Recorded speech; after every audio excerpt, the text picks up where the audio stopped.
Meu nome é Cíntia Brandão, eu sou endocrinologista e assessora em osteometabolismo.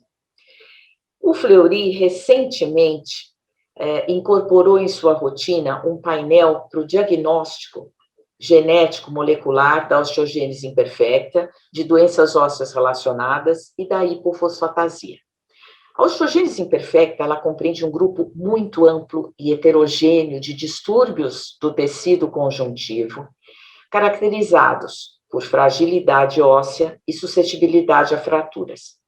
A OI, ela apresenta, em função de ser um grupo realmente muito heterogêneo, ela apresenta um amplo espectro clínico, desde morte perinatal, a casos de crianças com grandes deformidades e dezenas de fraturas, até a outra ponta do espectro, em que existe um aumento sutil na frequência de fraturas por fragilidade, tornando muitas vezes o diagnóstico da osteogênese difícil se ele não vem acompanhado de sinais e sintomas que alguns pacientes podem ter, como a esclera azulada, déficit de crescimento, alterações na dentina, a dentinogênese imperfecta, perda auditiva, frouxidão ligamentar e alguns outros. A OI é uma doença rara, 0,3 a 0,7 bebês para cada 10 mil nascidos vivos nos Estados Unidos e Europa. É uma doença, é a doença hereditária que causa fragilidade óssea mais comum em crianças. E a maioria dos casos, cerca de 85 a 95% dos casos, se deve a defeitos na síntese do colágeno do tipo 1, que é codificado por dois genes, e a transmissão é autossômica dominante. O colágeno tipo 1 é uma proteína estrutural, é a proteína mais abundante em mamíferos. Cerca de 1/3 de toda a nossa proteína do organismo é constituída por colágeno. E ele faz parte, então, de ossos, tendões e ligamentos. Em 79, o grupo de Silence desenvolveu uma classificação com 4 tipos de osteogênese imperfecta, de acordo com características clínicas e radiológicas.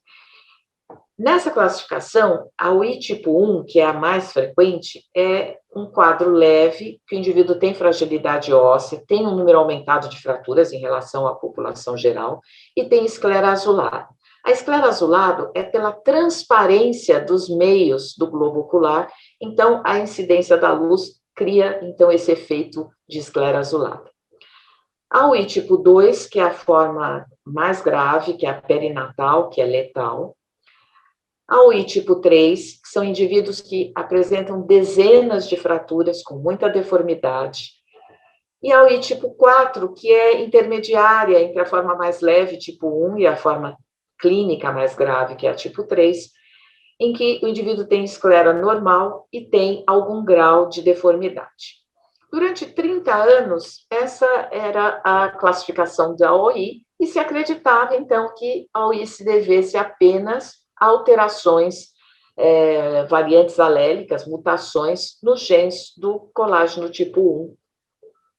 No entanto, nos últimos 10 anos, houve a descoberta de causas não relacionadas diretamente à síntese do colágeno tipo 1, inúmeros outros genes, mais de 20 genes responsáveis por alterações que criam o quadro clínico de osteogênese imperfecta e também formas recessivas. Tanto que esses autores, Forlino e Marini, em 2015, até propuseram uma nova classificação de acordo com o defeito funcional. Essa classificação, ela não é um consenso, aliás, a maioria dos pesquisadores prefere a classificação clínica. Então, depois da OI tipo 4, a 5, a 6, a 8, a 18 e assim por diante. Mas é interessante vocês observarem como o extraordinário desenvolvimento dos métodos genéticos e a facilitação para a identificação desses defeitos levou à identificação de todos esses genes. E nessa classificação, então, eles separam os genes de acordo com o defeito produzido. Por exemplo, defeito que modifica a fibra do colágeno, defeito na estrutura terciária do colágeno, defeitos na mineralização ou defeitos no osteoblasto que provoquem insuficiência de colágeno.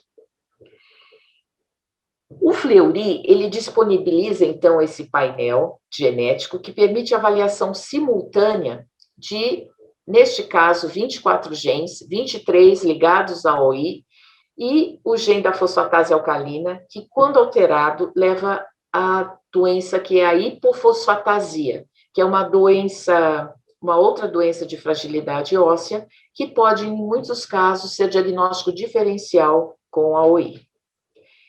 E quais seriam as indicações do painel genético?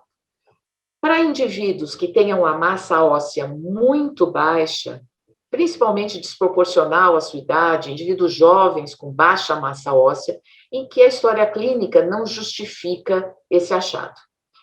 Outros seriam pacientes que têm um histórico de múltiplas fraturas de ossos longos e fraturas vertebrais, principalmente se ocorrem desde a infância, e aqui entra o diagnóstico diferencial de abuso.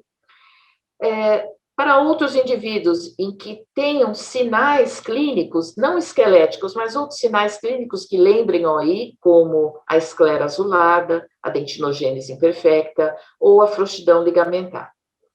E, por fim, aqueles pacientes que têm um antecedente familiar de fraturas não traumáticas em indivíduos jovens e que tenha consanguinidade. E por que realizar o teste genético? A razão principal seria auxiliar o manejo clínico do paciente, porque com a identificação exata, genética, molecular, você fecha aquele diagnóstico e você tem um prognóstico de como aquele indivíduo, em particular, de forma individualizada, como aquela doença vai evoluir, quais os outros órgãos acometidos. Então, o manejo do paciente fica muito, muito mais apurado. Eventualmente, em alguns casos, podem auxiliar a escolha do tratamento, auxilia também no desenvolvimento de terapias-alvo para o futuro, em que você vai poder tratar especificamente aquele defeito produzido pela alteração genética. E, por fim, como todo exame genético, a orientação dos familiares carreadores do genótipo de risco. Aí está a lista dos genes incluídos neste painel, são 23 genes ligados à OI e o gene da hipofosfatasia, e o material a ser colhido ou é o sangue periférico, ou saliva, material de vilo corial ou líquido amniótico. E, por fim, aí estão os grupos ligados a este painel, que ajudaram a construir este painel e que podem ajudar o clínico a esclarecer outras dúvidas. Muito obrigada.